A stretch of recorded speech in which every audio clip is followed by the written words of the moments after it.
जमकर बाहर खाना पीना हो गया, अब आई डोंट नो ट्रैवल तो हो नहीं रहा है तो यहीं पर खर्च बढ़ रहे हैं, तो ये स्टिमुलस आगे मिलेगा या नहीं?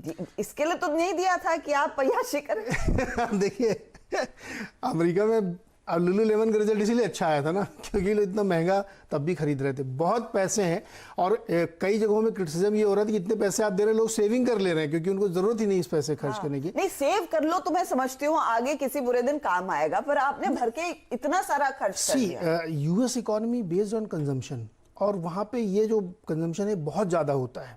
एक क्रेडिट कार्ड से पेमेंट करते हैं, दूसरे क्रेडिट कार्ड से उसका लोन चुकाते हैं, तो यूएस इकोनॉमी तो उसी पर डिपेंड है। तो इतना ज़बरदस्त अगर पैसा है वहाँ पे सिस्टम में, लोगों की जेब में, तो ये खर्च होगा, इसीलिए कंजम्पशन वाली स्थिति दिख रही है। डेल्टा का रिजल्ट बहुत अच्छा नहीं आया है, लेकिन आउटलुक बहुत अच्छा दे रहे हैं वो कि शानदार ग्रोथ आगे होने वाली है। तो अमेरिकी बाज़ारों में ये एक बहुत, जिसको कहते हैं कि रॉकेट की तरह चला, इसी वजह से बॉन्ड यील्ड नीचे आई, ग्रोथ आउटलुक बहुत अच्छे दिख रहे हैं। क्रूड भी इसी चक्कर में भाग गया ऊपर, थोड़ा सा 66 को क्रॉस कर गया, कि इकोनॉमिक ग्रोथ वहाँ पे बहुत अच्छी देखने को मिल रही है। तो अमेरिकी बाज़ारों की तरफ अगर आप देख रहे हैं तो आज का दिन बहुत ही शानदार है, और हमें लगता है कि इसका इम्पैक्ट आपको इंडियन मार्केट में डेफिनेटली देखने को मिलेगा। तो ये देखिए एक बहुत ही पॉजिटिव डेटा पॉइंट है, विदेशी बाजारों में तेजी। और आज देखते हैं चाइना क्या रिकॉर्ड नंबर्स लेकर आता है। जीडीपी के आंकड़े बेहतर रहेंगे चाइना में, क्योंकि वहां पर भी अच्छी स्पेंडिंग हो रही है। जब से उन्होंने आंकड़े देने शुरू किए हैं 30 साल पहले, उसका बेस्ट नंबर आएगा वाह चाइना का। तो बस वीरू के लिए आज सिर्फ और सिर्फ तेजी वाला दिन साबित होगा। वीरू बताइए, चौतरफा खरीदारी फिर आतिशबाजी होगी? देखिए हर्ष तक गुड मॉर्निंग। देखिए नीरज जी की कमेंट्री बहुत अच्छी थी, और मेरे लिए इंपॉर्टेंट है कि मेरे पास आज हर्ष तक एक बेस है। यूएस मार्केट की कमेंट्री बहुत अच्छी है, और लेकिन मेरे लिए एक अच्छी बात है कि मेरे पे बेस है। बेस कैसे मैं डिफाइन करता हूँ हर्षता?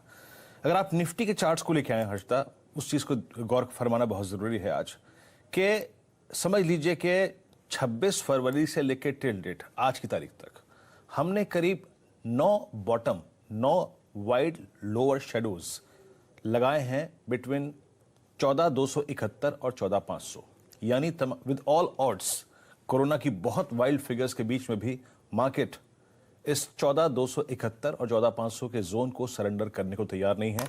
ये सबसे बड़ी बात है। ये कहते हैं ना भाव भगवान है, ये रिफ्लेक्ट करता है कि ये एक स्ट्रॉन्ग बेस कन्वर्ट हो रहा है। आप 100 डेमा पे नहीं गए, और सबसे बड़ी बात यह है कि कल हर्षता निफ्टी बैंक ने अपने 100 डे एक्सपोनेंशियल मूविंग एवरेज के ऊपर क्लोजिंग दी। तो with all fears involved, I mean corona के फिगर्स, प्राइस नीचे को टिकने को तैयार नहीं है, और ऊपर आके टिका, उसको हमें पहली चीज है कि रिस्पेक्ट करनी है।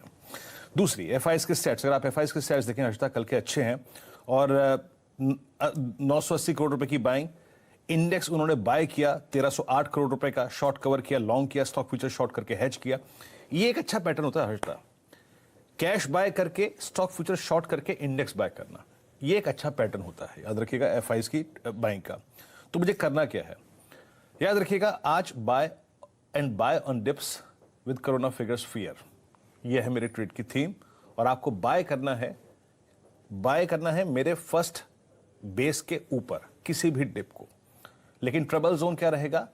14,651, 14,710, वही लेवल एग्जैक्टली हर्षदा जो कि जहां से कल बाजार घूमा था, that is 50 day exponential moving average और 20 डे एक्सपोनेंशियल मूविंग एवरेज। तो ये जोन निकल जाए ऊपर का पहला, तो आपको दूसरा जोन भी मिलेगा, और पहले बेस के ऊपर सारे डिप्स को बाय करना है। एक विकल्प और है आपके पास, नेक्स्ट वीकली कॉन्ट्रैक्ट का 14,800 का कॉल, स्टॉप लॉसेस इस कमेंट्री में मेंशन है। रही बात निफ्टी बैंक की हर्षता, जैसे कि मैंने कहा, इसने 100 डेमा के ऊपर क्लोजिंग दी है। कल एचडीएफसी बैंक ने 100 डेमा पे अच्छा बिहेवियर दिखाया है। Buy on dips above first base आपकी स्क्रीन पे है। एक ट्रबल जोन हल्का सा जो नजर आ रहा है वो है 10 डे एक्सपोनेंशियल मूविंग एवरेज, जो आता है करीब 32,250, 32,300 के जोन पे। ये निकलेगा तो डिफरेंट ट्रांचेस में आपको ये 4 जोन्स मिल सकते हैं हर्षदा। तो ये अच्छा दिन लग रहा है, और मेरे लिए इंपॉर्टेंट ये है कि एफआईएस के अच्छे फिगर्स के बीच में मेरे पास एक स्ट्रॉन्ग बेस है जहां से बाजार निकल सकता है। लेकिन याद रखिएगा, stay long above first base Harshada ji की पोजीशन, और वो फर्स्ट बेस जो वीरू ने आपको लिखवा दिया है उस पर ध्यान दीजिएगा। एक्शन आज भरपूर देखने को मिलेगा। अच्छा, ट्रेडिंग कॉल्स पर आए, लेकिन उससे पहले जो सबसे बड़ा फेयर फैक्टर भारत में है कोविड के बढ़ते केसेस, उसका जायजा ले लिया जाए। नीरज जी, कल भी देखिए 2 लाख से ऊपर के ही मामले सामने आए। मैं देख रही थी छत्तीसगढ़ में भी अच्छे खासे नंबर्स बढ़ने लगे। छत्तीसगढ़ में बहुत ज्यादा 97,000 केसेस वहां पे थे। छोटी पॉपुलेशन के बावजूद इतना बड़ा नंबर अलार्मिंग है। दिल्ली का नंबर अलार्मिंग है, 17,000 का आया था। जो इस समय मुझे लेटेस्ट डेटा दिख रहा है, जो कि हालांकि 11:15 बजे रात तक का अपडेट है, 2,16,000 केसेस हैं। तो अभी ये 8 बजे के आसपास और अपडेट होगा तो देखेंगे। तो केसेस डेफिनेटली बढ़ते दिख रहे हैं। हॉटस्पॉट में आप अभी भी कह सकते हैं कि महाराष्ट्र टॉप पे चल रहा है, 61-62,000 केस हैं। उसके बाद दिल्ली, छत्तीसगढ़, यूपी, ये सारे जो है एकदम टॉप पे चल रहे हैं। सरप्राइजिंगली कल केरल में भी 9,000 केस आए। ये एक चिंता की बात है कि अलग अलग पॉकेट्स में निकल के आ रहे हैं। तमिलनाडु में 8,000 केस आए हैं। तो मुझे लगता है कि ये जैसे जैसे लोग ट्रांजैक्शन हो रहा है, इधर उधर जा रहे हैं, तो उसकी वजह से होता हुआ दिख रहा है। तो फिलहाल अभी तो नंबर बढ़ते हुए दिख रहे हैं। ये 2,16,000 का नंबर कल से बढ़ा है। कल 2,07,000 समथिंग था। ये 14-15,000 का नंबर एडिशनल है। ये भी 11-45 करीब 8-9% का स्पाइक देखने को मिला कल और आज में। और पॉजिटिविटी रेट बहुत ज़्यादा है अभी।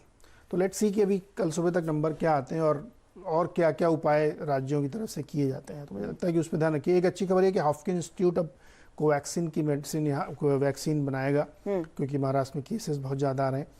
फाइजर की तरफ से भी कहा जा रहा है कि वो जल्द ही यहाँ पे अपना शुरू कर सकते हैं। तो ये 2 अच्छी खबरें यहाँ से। और एक और अच्छी खबर ये भी है, 2 अच्छी खबरें। एक तो जो सब लोग दिल्ली शिफ्ट हो गए वो घर में बंद हो जाएंगे। बिल्कुल ठीक है। तो वीकेंड कर्फ्यू आज शाम 10 बजे से लागू होगा। उसको प्लीज आप एकदम डिसिप्लिन से उसका पालन करें, क्योंकि वो चेन ब्रेक करने की काफी ज्यादा जरूरत है इस समय, दिल्ली हो या फिर कहीं पर भी जो इस तरह के नाइट कर्फ्यूज और लॉकडाउन लग रहे हैं।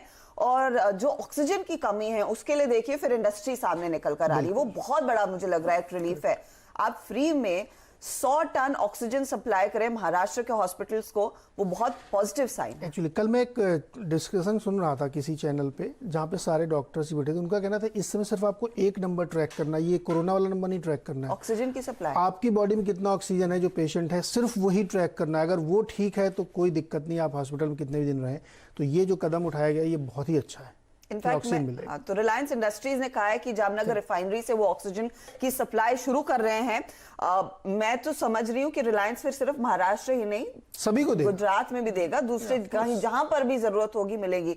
मैं एक छोटा सा अपना शो भी प्लग कर देती हूँ कि आवाज एंटरप्रेन्योर में इस हफ्ते हम दरअसल ऐसे स्टार्टअप से ही बात कर रहे हैं जो मेडिकल इंफ्रा पर जो बोझ आ रहा है ना उसको कम कर रहे हैं। तो आपको कई सारे ऑप्शंस दिखेंगे कि कैसे आप खुद घर में बैठे बैठे एहतियात बरत सकते हैं और ऑफ कोर्स अपनी हेल्थ का ज्यादा ख्याल रख सकते हैं। तो वो मेरा प्लग हुआ। कल सुबह आपको 8:30 बजे आवाज एंटरप्रेन्योर सीबीसी आवाज पर देखना है। चलिए अब बात करते हैं कि आज ट्रेड क्या लेना है, फटाफट वो भी आपकी स्क्रीन पर लेकर आएंगे। फिर स्टॉक्स एंड न्यूज पर फोकस करेंगे। मोतीलाल ओसवाल की तरफ से आ रहा है एक अपडेट कि टाटा स्टील में तेजी जारी रहेगी। 935 का आप टारगेट रखें, 876 आपके लिए स्टॉप लॉस का काम करेगा। ट्रेड बुल्स कह रहा है कि सीमेंस में मौका है, तेजी कीजिए, 1880 का target, 1790 stop loss. The streets की तरफ से जो राय आई है कि एसबीआई में तेजी अब बढ़ती दिखाई देगी, 375 का टारगेट और 335 का स्टॉप लॉस रहेगा। तो यह है वो तमाम ट्रेडिंग कॉल्स। लेकिन स्टॉक्स न्यूज पहले आप बताइए विप्रो कैसा था आजकल, आप बहुत ट्रैक कर रही हैं आईटी। नीरज, आपको याद है कि जब हमने पिछले हफ्ते की शुरुआत में वो आईटी की लिंक की थी तो हेडलाइन यही थी कि Q4 पिछले 10 सालों में सबसे शानदार रहेगा। ना वो टीसीएस की तरफ से बयान आया, ना वो इन्फोसिस की तरफ से बयान आया, लेकिन जब विप्रो के नंबर्स आए ना, मेरी तो नजरें उसी लाइन पर अटक गई थी। कंपनी ने साफ किया है पिछले 10 सालों में सबसे शानदार ये तिमाही रही है।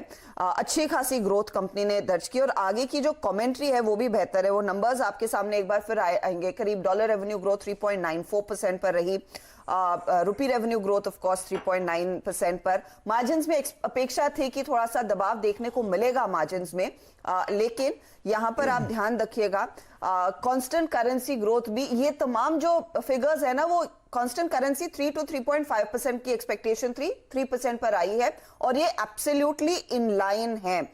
अब आने वाली तिमाही के लिए जो गाइडेंस आया है FY22 के लिए वो कह रहे हैं करीब 2 से 4% तक की ग्रोथ देखने को मिलेगी और Q1 में 2 to 4% तक का गाइडेंस देखने को मिलेगा। बैंडविड्थ इनकी बढ़ती दिखाई दे रही है। जो नए मैनेजमेंट आया ना, मुझे लग रहा है उनसे काफी मदद मिली है, और जो बिजनेस की रिस्ट्रक्चरिंग हुई है जो शॉपिंग भी बहुत करी। और शॉपिंग करी, उसका तो फायदा कहीं ना कहीं अच्छा, आएगा। माइंडट्री भी आ जाएगा तो कैसा अच्छा दिख सकता है। मुझे उम्मीद है करनी कि चाहिए। हाँ, और कह रहे लोग कि ऐसी बेस्ट position- रिजल्ट शायद माइंडट्री की तरफ से अच्छा, आएगा, डायरेक्टर साहब IT कह रहे हैं एक ब्रेक ले लो, बाकी खबरें आगे लेना। तो एक ब्रेक ले लेते हैं, लेकिन हाँ आईटी पर फिर फोकस आएगा और विप्रो फिर जान भरता हुआ दिखाई देगा। और कल हमने अच्छी शॉर्ट कवरिंग भी देखी थी आईटी स्टॉक्स में।